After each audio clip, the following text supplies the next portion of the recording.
Bueno, ahora llegamos al último speaker de la jornada.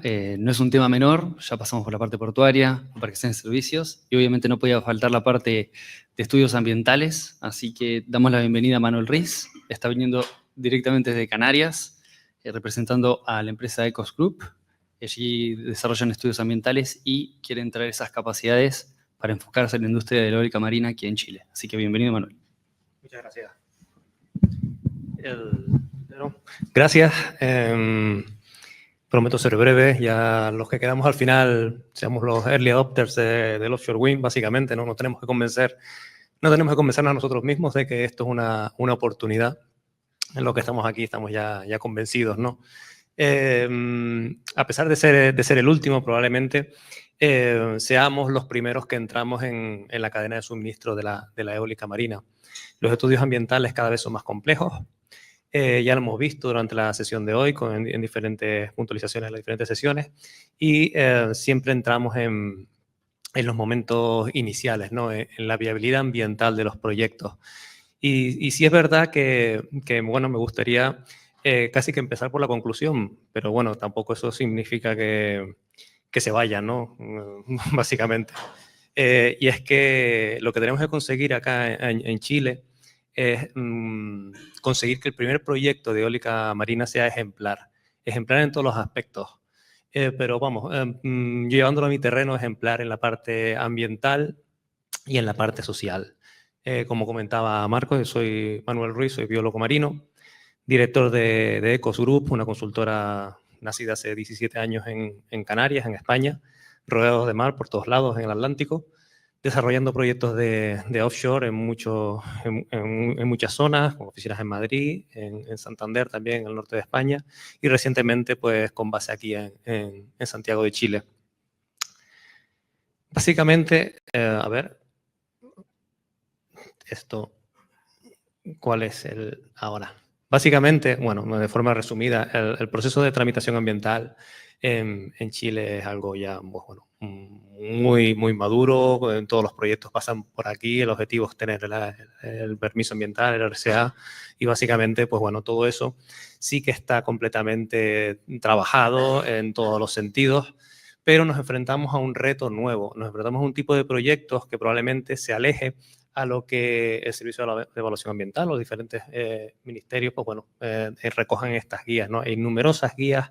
La verdad que es un lujo poder trabajar acá y poder tener toda esta información de metodologías, de aplicación, de muchos aspectos.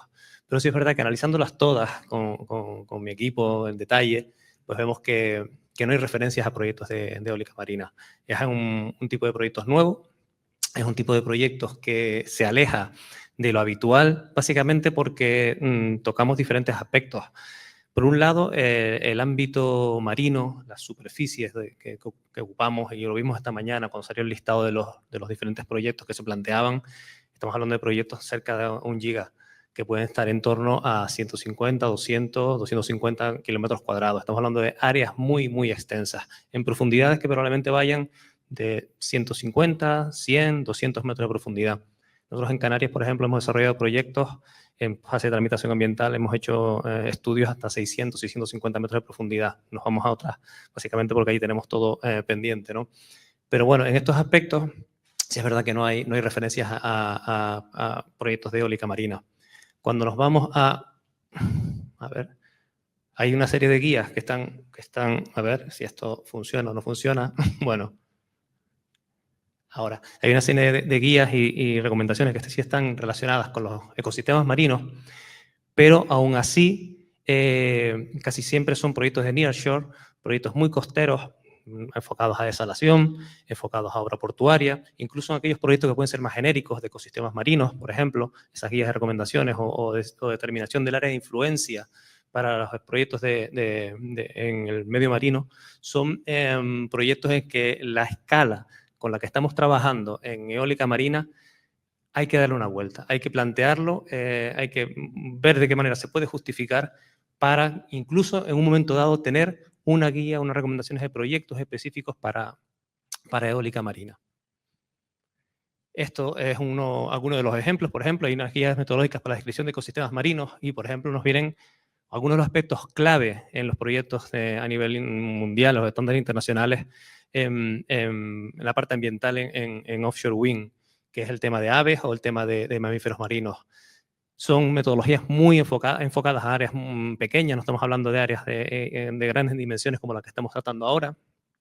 Casi siempre los censos visuales son, por ejemplo, para aves son censos visuales de puntos de tierra o transectos en barco. Esa metodología para estos proyectos de grandes dimensiones son inviables, básicamente. No contemplan el uso de otras técnicas, por ejemplo, para mamíferos marinos, como el uso de hidrófonos, por ejemplo, para determinar la presencia de aquellas especies que puedan estar sumergidas. No establecen o definen frecuencias específicas, hablan de periodos contrastantes, pero no hay una determinación. Hoy en día, a nivel global, los estándares van a censos mensuales, básicamente, al menos censos mensuales, para poder determinar el ciclo reproductivo de especies. Eso, por ejemplo, es algo súper importante y que tenemos que tener en cuenta, ¿no?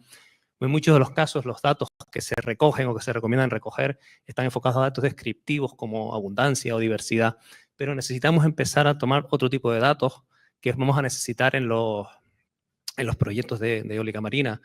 Por ejemplo, altura de vuelo, comportamiento de la especie. ¿Para qué? Para poder implementar esos modelos de colisión que van a ser necesarios para poder determinar el impacto, incluso redefinir el diseño de algunos de los proyectos en ese sentido. Casi todos los proyectos que se plantean hoy en día, que están en esa información pública, digamos, que se plantean, están enfocados en el recurso eólico, en información que pueda haber en cuanto a datos descriptivos o referencias bibliográficas de tipo de fondo, pero probablemente ninguno de ellos haya contemplado datos ambientales, ¿no? Y eso es lo que tenemos que también tener en cuenta en ese tipo de información que tenemos que adquirir. Incluso en el servicio agrícola y ganadero, por ejemplo, que hay una guía específica para la evaluación ambiental de proyectos eólicos y líneas de transmisión en aves y murciélagos, no se plantea en ningún momento aves marinas, evidentemente. Tampoco hay frecuencias de muestreo, no se plantean esos modelos de colisión como una herramienta necesaria para determinar el impacto ambiental o la interacción de esos proyectos con el medio ambiente. Como comentaba, debemos, creo que, ser ejemplares en todo el tipo de información que tengamos, porque aquí probablemente salgamos y todos estemos de acuerdo en que hay que hacer cosas, pero yo creo que este evento es un comienzo, la rueda ha comenzado a caminar, básicamente, y cada vez van a aparecer más detractores. Y van a decir, oye, ¿qué pasa con los mamíferos marinos? ¿Qué pasa con las aves? Y toda esa justificación de impactos o no. Hay artículos científicos que, como comentaba anteriormente, que indican que no hay impacto, pero hay otros muchos que dicen que sí. Tenemos que buscar un equilibrio. Se contrarresta con información veraz, con información clave para poder defender si hay una afección o no a esos ecosistemas. Como comentaba, son proyectos de gran envergadura, son grandísimas extensiones, grandes profundidades de 100, 200 metros, y donde implicaba, como comentaba también Alexander, que esa interacción casi medio terrestre, medio marino, que tiene que ser, que es compleja, ¿no? Es un momento, es una de las fases de transición más delicadas para los proyectos y donde tenemos que también tener muchísima información, y probablemente esa parte de transición con el cableado submarino es la parte donde más interacción puede haber con comunidades, por ejemplo, esa parte, digamos, más nearshore.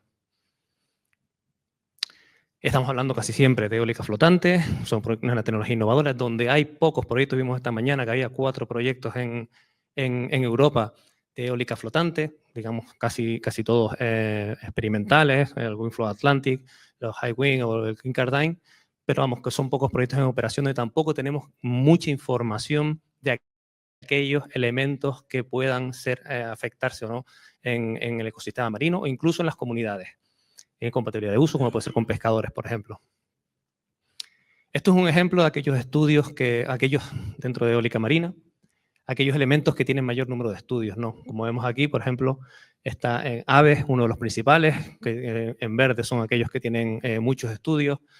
En peces también suele haber algo. En peces, en interacción con el medio humano, también hay bastantes estudios, macroinvertebrados, en mamíferos marinos, pero hay muchos de ellos que tienen muy poca cantidad de estudios en referencias, ¿no? Es decir, esto es un poco un resumen de aquello que podemos encontrar. Esos impactos ambientales pueden estar más o menos definidos Y en muchos estudios, pues bueno, pues esto es una tabla resumen, básicamente, de un paper científico, donde se puede ver que hay impactos positivos o negativos en los diferentes elementos de interacción entre hábitats, aves, invertebrados, mamíferos, reptiles, hábitats bentónicos, la columna de agua, y vemos en aquellos elementos en los que puede haber una mayor o menor impacto. Water column, por ejemplo, es uno de los elementos que tampoco tiene una gran interacción con este tipo de actividad, pero hay otros, por ejemplo, como hábitats marinos, como interacciones ecológicas, mamíferos marinos o aves, donde puede haber una mayor interacción de las especies con el tipo de proyecto que estamos trabajando.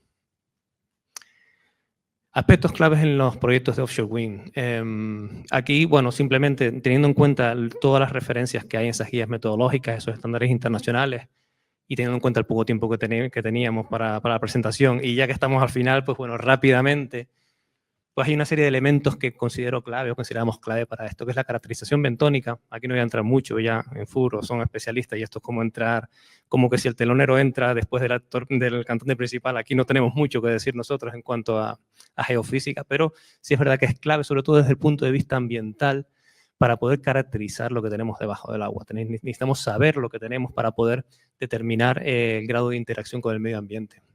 El levantamiento de línea base de avifauna marina y mamíferos marinos.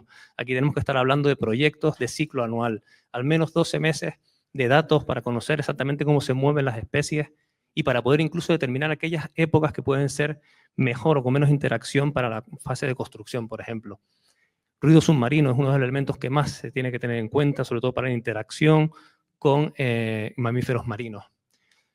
Evidentemente, la interacción con otros usos. Estábamos hablando esta mañana, se hablaba de puertos, también se hablaba de esos parques eólicos de grandes dimensiones que están frente a zonas portuarias, pues tenemos que ver y determinar, incluso con seguridad marítima, cómo puede ser esa interacción con el tráfico marítimo. Y evidentemente, como comentaban también esta mañana, la aceptación social. ¿Por qué? Porque al final el mar, todos tenemos ese sentimiento de pertenencia al mar y vamos, lo voy terminando. Aquí no voy a entrar, bueno, toda la parte de caracterización bentónica desde el punto de vista ambiental, son elementos que, bueno, nosotros con la empresa así llevamos a cabo con apoyo de grandes empresas como puede ser Furo, como pueden ser otras, pues bueno, pues para caracterización bentónica, básicamente, para saber lo que tenemos debajo del fondo y poder caracterizar ambientalmente las zonas. Bueno, son diferentes elementos para la caracterización bentónica y al final lo que a nosotros nos interesa personalmente es tener un mapa de lo que hay. Comunidades ambientales, especies protegidas, saber exactamente dónde vamos a ubicar o cómo va a afectar nuestros anclajes en el fondo. Las aves, en este caso nosotros recomendamos los Digital Aerial Survey. Nosotros estamos aquí en Chile también con esta tecnología, básicamente para poder abarcar grandes zonas de 100, 200 kilómetros cuadrados, con una tecnología que hoy en día es puntera a nivel internacional, que es una tecnología que te permite un grado de precisión de más del 95%, un grado de exactitud para tomar datos de altura de vuelo de las especies, tener caracterizada toda la zona. Básicamente es uno de los puntos más interesantes. Con esto caracterizamos no solo aves, sino mamíferos marinos. Bueno, pues aquí hay un resumen de las ventajas que puede tener este tipo de tecnologías de Digital Aerial Survey. También para mamíferos marinos, mezclándolo con el ruido submarino. Al final se trata de obtener información, qué es lo que pasa debajo del agua, el comportamiento de las especies, para poder determinar cómo funcionan sus ciclos y sus migraciones y poder obtener datos para que ese proyecto, digamos, como comentaba al principio, sea ejemplar ambientalmente. Conclusiones. Bueno, pues sobre todo, transparencia e información estandarizada en el SEA. Yo creo que esa parte es fundamental. Hay muchísima información en el Servicio de Evaluación Ambiental. El proceso de tramitación en Chile es muy transparente, se incluye toda la información y nos permite seguir los proyectos al detalle. No hay referencias en ninguna de las guías a offshore wind. Existen hoy en día, no tenemos que inventar nada nuevo, existen estándares internacionales validados a nivel mundial para este tipo de proyectos. Tenemos que tomarlos y adaptarlos a la realidad chilena. La aplicación de metodologías para caracterización bentónica, censos aerodigitales, aumento de frecuencias de muestreo, obtención de datos para implementar modelos de colisión y ante el desconocimiento siempre toma de datos para mejorar la toma de decisiones y reducir riesgos. Al final, el primer proyecto de eólica marina, como comentaba, debe ser ejemplar y servir de referencia para el sector, no solo aquí, sino a nivel mundial. Simplemente terminar, bueno, pues realmente esto es lo que nosotros hacemos, donde estamos especializados en la parte de estudio de impacto ambiental en proyectos offshore, con todo este tipo de servicios. Y bueno, al final pues tenemos experiencia en el medio marino, es donde hemos nacido básicamente en Canarias, rodeados de agua por todos lados, y bueno, aquí con el equipo de Chile, pues intentando aportar nuestro conocimiento y aprendizaje para llevar a cabo el desarrollo de proyectos de eólica marina. Muchas gracias y espero que te haya quedado todo claro.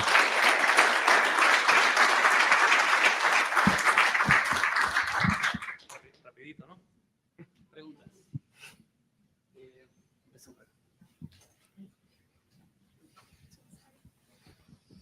Gracias, Manuel, por tu exposición. Quiero ser súper breve nomás. ¿Cómo ha sido o cómo fue la experiencia en su momento para ustedes en España?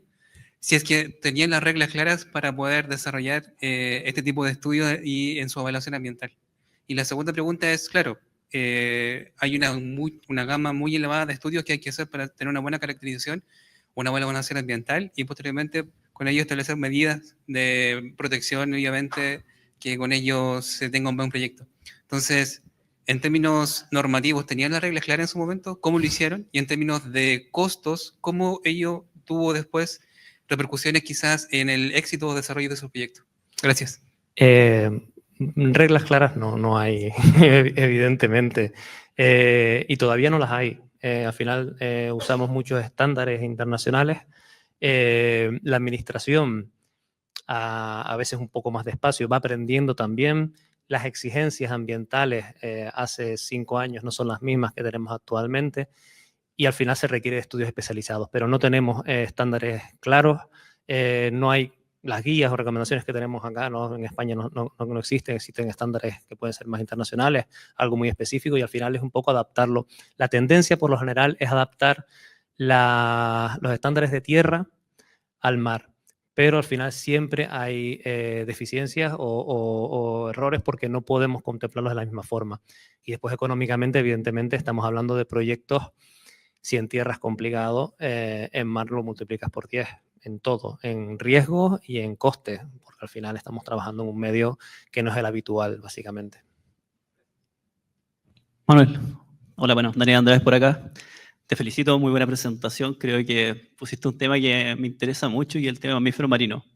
Y bueno, y aves, que creo que es un tema central, es lo que probablemente va a seguir en todo el monitoreo del proyecto, no solamente en la línea base, tiene que ser constante. Y te quería preguntar si podía explicarnos un poco más cuál es el sistema de monitoreo que ustedes trabajan en la empresa y cómo lo desarrollan. En fase, estamos hablando de, hoy en día en proyectos que son fases de permitting, de tramitación ambiental. Todavía no estamos en fase de operación, ¿no? Son proyectos que van a largo plazo. Pero en ese sentido, el monitoreo de aves, por ejemplo, hacemos monitoreos mensuales para mínimo 12 meses, 24 meses en algunos proyectos, para al menos un ciclo reproductivo fenológico de la especie, de las diferentes especies. Al final lo que se trata es poder determinar cuáles son los momentos de riesgo, básicamente. Con eso, pues junto con datos de modelos de colisión, con el tipo de máquina, pues al final podemos determinar en una disposición determinada de un parque eólico el riesgo que tengan determinadas especies de colisionar, incluso en algunos casos de cambiar incluso una disposición de un parque eólico para reducir el impacto, básicamente, ¿no? Muchas veces eso es uno de los motivos. Y después tenemos toda la parte, digamos, bentónica, ¿no? Esa parte la hacemos más puntual, no tenemos ese, evidentemente, por los costes, no se hace de forma mensual. Nosotros hacemos una campaña de geofísica bentónica en un momento puntual y ahí pues tomamos datos pues de tanto batimetrías, desde un punto de vista siempre ambiental, con SciScansona, luego geomorfología, perfilador de fondo, magnetómetro para la arqueología submarina y después ya metemos toda la parte de ROP submarino pues para determinar calidad de aguas también, ROP submarino para ecosistemas, hábitats bentónicos, toma de muestras de sedimentos, especies, DNA ambiental. O sea, al final se trata de tener información lo más precisa posible del entorno.